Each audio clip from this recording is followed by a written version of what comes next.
राम राम दोस्तों, YouTube channel Bhikaram Dendan पर सभी भक्तों का, सभी श्रोताओं का, सभी यूट्यूबर भाइयों का, सभी सब्सक्राइबर बंधुओं का हार्दिक अभिनंदन, स्वागत। तो दोस्तों, मैं मेरे चैनल के माध्यम से, भीकाराम डेंडान चैनल के माध्यम से आपको सुना रहा था नल पुराण की कथा। और नल पुराण की कथा मैं आपको भागों में सुना रहा हूं, जिसमें एपिसोड 6 तक सुना चुका हूं। नल पुराण भाग 6 तक सुना चुका हूं। तो दोस्तों, नल पुराण भाग 6 की लास्ट कली थी कि गजमोतन और नल दोनों मिलकर के गजमोतन के पिता से, नल तो छिपा हुआ है, गजमोतन अपने पिता से त्रिया चरित्र रचा के सारी बातों को पूछ लेती है कि पिताजी तुम्हारा काल किस तरीका से हो सकता है।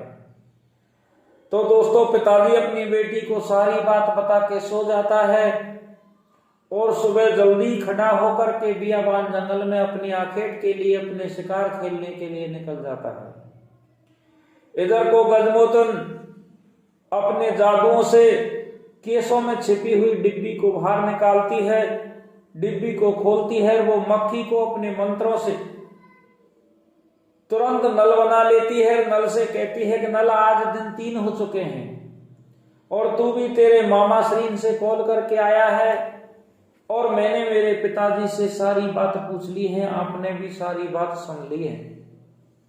अब जल्दी से ये महल के अंदर 7 कोठड़ी बनी हुई है, 7 कमरे बने हुए हैं, एक एक करके 7 कमरों को खोलो और 7 कमरों में जो जो चीज है उनको धारण करो, उनकी शक्ति को ग्रहण करो और उसके बाद में मेरे पिताजी का वध करो और शादी करो। तो प्रिय बंधुओं, प्रिय दोस्तों, नल है जो गजमोतन की बात को मान करके और पहला कमरा को खोलता है जिसमें 4 दाने बंद हुए थे। मोमासुर दाने ने 4 दाने बंद कर रखे थे। तो पहले कमरे को जैसे ही खोलता है तो दाना नल के शीश झुका के और वहां से चले जाते हैं, नल को आशीर्वाद दे के जाते हैं कि बेटा तेने बहुत अच्छा किया, हम काफी दिनों से बंद पड़े हुए थे, इस कमरे में भूख प्यास सता रही थी। फिर नल दूसरा कमरा खोलता है। दूसरा कमरा में गजमोतन की मां, भौमासुर दाने की पत्नी, एक इंद्र की अप्सरा थी, लेकिन किसी श्राप के कारण वो दाने की घरवाड़ी आके बनना पड़ा। जैसे ही कमरा फूटता है और गजमोतन की मां कमरे को खोलते ही इंद्र की अप्सरा बन जाती है और इंद्र की अप्सरा बन के स्वर्ग लोक को चली जाती है। इधर को नल राजा फिर तीसरे नंबर का कमरा खोलता है तो तीसरे नंबर के कमरे में 7 मणियों की माला खूंटी के लटक रही थी। 7 मणि की माला में इतना प्रकाश था कि साधारण इंसान उसके प्रकाश को सहन नहीं कर सकता था, देखते ही अंधा हो जाता। लेकिन नल राजा तो देवी का वरदानी, देवी का भक्त था, उसके साक्षात हमेशा देवी उसका साथ देती थी। तो तुरंत वो 7 मणि की माला को धारण करता है। इधर को फिर 5वां नंबर का कमरा नल खोलता है, उसमें वीरवर्ण नाम का एक घोड़ा कैद था। सूर्य का पुत्र था, देवता ने वरदान दे रखा था कि तू मनुष्यों का भक्षण करेगा, तेरे ऊपर पे संसार सागर के कोई मनुष्य सवारी नहीं कर सकता। एक राजा प्रथम का बेटा, रानी मंजा का बेटा नल होगा और नल तुम्हारा वाहन, तुम पे सवारी कर सकता है। तो दोस्तों, वीरवर्ण के नाम का जो घोड़ा था वो भी नल को देख करके नीची गर्दन करके खड़ा हो जाता है। राजा नल फिर 6ठे नंबर के कमरे को खोलता है तो 6ठे नंबर कमरे में बासुकी नाग कैद था। बासुकी नाग बड़ा प्रसन्न हो जाता है, नल से कहता है कि बेटा चिंता करने की बात नहीं है, तू मेरा दोस्त है, तेने मुझसे जेल से छुड़ाया है और मैं तुम्हारा पगड़ी पलटा यार बन चुका हूं। जहां भी तू मुझे याद करेगा वहां तुम्हारा साथ दूंगा, तू मेरा दोस्त हो गया, मैं किसी तरीका की आपको कोई क्षति हानि नहीं पहुंचाऊंगा। फिर नल क्या करता है, 7वें नंबर के कमरे में जाता है, 7वें नंबर के कमरे को खोलता है तो उसमें तेज हवा चल रही थी। सर्प, बीचू, कंचड़ा, सारे जीव जंतु इतने थे और सारे ही विषैले थे, जहर से भरे हुए थे। तो वासुकी नाग जाता है नल राजा के साथ में, और वासुकी नाग के जहर को देख करके सारे बीचू कंचड़ा दूर हट जाते हैं। 7वें नंबर के कमरे में गहरी खाई थी, जल भरा हुआ था, उसमें एक अखे वृक्ष का पेड़ था और उस पेड़ के ऊपर एक पिंजरा बना हुआ था। पिंजरे में एक बगुली बंद थी। तो नल राजा वो पिंजरे को तोड़ता है और पिंजरे को तोड़ करके वो बगुली को निकाल कर अपने हाथ में ले लेता है। जैसे ही नल राजा वो पिंजरे से बगुली को हाथ में लेता है और इधर को भौमासुर दाने को जंगल में पता लग जाता है, क्योंकि भौमासुर दाने ने गजमोचन को बताया था कि बेटी वो पिंजरे में बगुली बंद है और वो बगुली के अंदर मेरे प्राण हैं, वो बगुली से कोई भी छेड़छाड़ करेगा तो मुझे सारी बातों का पता लग जाएगा। तुरंत गजमोचन नल राजा के हाथ जोड़ती है, कहती है कि प्राणनाथ, मेरा पिताजी इतना बलवान है, शंकर भगवान का वरदानी है, 100 गज दूर से मनुष्य को अपनी उसास से खींच लेता है। तू जल्दी से जल्दी इसके पैर तोड़ दे, इसकी गर्दन मरोड़ दे, मेरे पिताजी को खत्म कर दे, नहीं वो तुरंत आता होगा और हमें दोनों को खा जाएगा। नल राजा कहता है कि गजमोचन, चिंता करने की बात नहीं है, तुम्हारे पिता का काल, तुम्हारे पिता की मृत्यु मेरी मुट्ठी में बंद है, अब वो हमें कभी भी नहीं खा सकता, क्योंकि मैं तुम्हारे पिता को बियाबान जंगल में खत्म नहीं करना चाहता। घर आ जाएगा जब मैं उसको खत्म करूंगा, और खत्म करने के बाद में उसका मेहमान, उसका बेटा समान मेहमान होने के नाते मैं उसका धाग संस्कार क्रियाक्रम पूरे करके जाऊंगा। तो इधर को कछु क्षण में, कछु देर के बाद में दाना उसको आता हुआ दिखाई देता है। नल राजा समझ जाता है कि बड़े वेग से, बड़े रोष से आ रहा है, तो तुरंत वो बगुली के दोनों पैरों को नल तोड़ देता है। बगुली के जैसे दोनों पैर नल तोड़ता है तो इधर जंगल में दाने के दोनों पैर टूट जाते हैं और वो पृथ्वी पे लुढ़कना चालू कर देता है, घुड़कना चालू कर देता है और कलौट लेता हुआ, घुड़कता हुआ, लुढ़कता हुआ और महल के दरवाजे के सामने आ जाता है। महल के दरवाजे के सामने आ जाता है तो गजमोचन कहती है कि हे प्राणनाथ, अब तो नजदीक आ चुका है, जल्दी से इसकी गर्दन मरोड़ दो, वरना तुझे भी खाएगा, मुझे भी खाएगा। तो अब नल राजा गजमोचन से कहता है कि प्राणन प्यारी, चिंता करने की कोई बात नहीं है, मैं इस तरीका से नहीं मारूंगा और इसको मेरे पास में आने दीजिए। इधर को गजमोचन क्या करती है कि अपने पिता को आए हुए देख करके, महल के आगे हुए देख करके एक खम्भे की ओट में छिप जाती है। नल कहता है कि गजमोचन क्यों छिप रही हो, तुम्हारे पिताजी का काल तो मेरी मुट्ठी में है, अब छिपने से क्या होगा।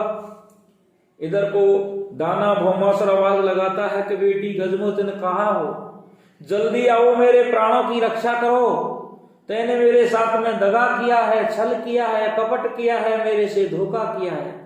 मैं तुम्हारा पिता था, तुम्हारे पिता का प्यार भी मैंने दिया, तुम्हारी माता का प्यार भी मैंने तुझे दिया, मैंने तुम्हारा लालन पालन किया, पालन पोषण किया, मैंने किसी प्रकार की तुम्हारे सामने कोई समस्या नहीं आने दी, मैंने तेरी हर इच्छा को पूरा किया। लेकिन बेटी आपने मेरे साथ में दगा किया, इस कारण से मैं शंकर भगवान का वरदानी होने के नाते मैं आज आपको श्राप देता हूं कि जिस तरीका से तैने मेरे साथ में दगा किया है, इस तरीका से ही एक दिन राजा नल भी तेरे साथ में दगा करेगा। और दूसरा श्राप ये भी देता हूं कि मेरे साथ में मिलकर के मेरा साथ देती तो मुझे शंकर भगवान ने वरदान तो पहले ही दे रखा था कि राजा नल मुझे मारेगा। ये नल तुम्हारे पास में आ चुका है और मैंने मेरी बेटी तुझे सारी बात बता दी, मेरा काल बता दिया, मुझ में ये भ्रम में रह गया, अभी तक तो नल का जन्म नहीं हुआ है और वो बड़ा भी नहीं होगा, इस कारण से मुझे पता नहीं था कि नल का जन्म हो चुका है, वो आ गया है, मैंने तुझे काल बता दिया। तो बेटी मैं दूसरा श्राप ये देता हूं कि तुम्हारे कोई भी बेटा बेटी, तुम्हारे कोई भी संतान नहीं होगी। इस तरीका से दो श्राप राजा नल के सामने अपनी घरवाली को मिल जाते हैं तो नल को गुस्सा आता है और वो बगली के दोनों पैरों को तो पहले ही तोड़ देता है, बाद में पकड़ के और गुस्सा खा के गर्दन को मरोड़ देता है। जैसे ही बगली की गर्दन मरोड़ता है तो दाना की जो गर्दन है वो टूट जाती है, दाना पृथ्वी पे गिर जाता है, लंबी सांसें करने लग जाता है, आखिरी सांसें करने लग जाता है, लेकिन प्राण नहीं निकलते हैं। प्रिय बंधुओं, प्राण नहीं निकलते हैं तो गजमोचन नल से कहती है कि महाराज ऐसे करो, मेरा पिताजी खत्म नहीं हो रहा है और अब मुझे पता चला है कि पिताजी ऐसे खत्म नहीं हो सकता, आप नागलोक को जाइए।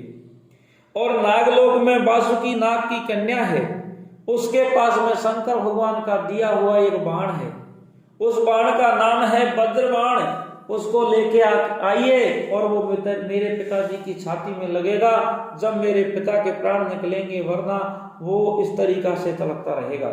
और मुझे बड़ा खेद हो रहा है, मुझे बड़ा दुख हो रहा है कि मेरे पिता की मृत्यु मैंने खुद ने पूछी, तुझे बताई, अब मेरा पिता तड़प रहा है तो मुझे भी काफी दुख हो रहा है, आप जल्दी से नागलोक को जाइए।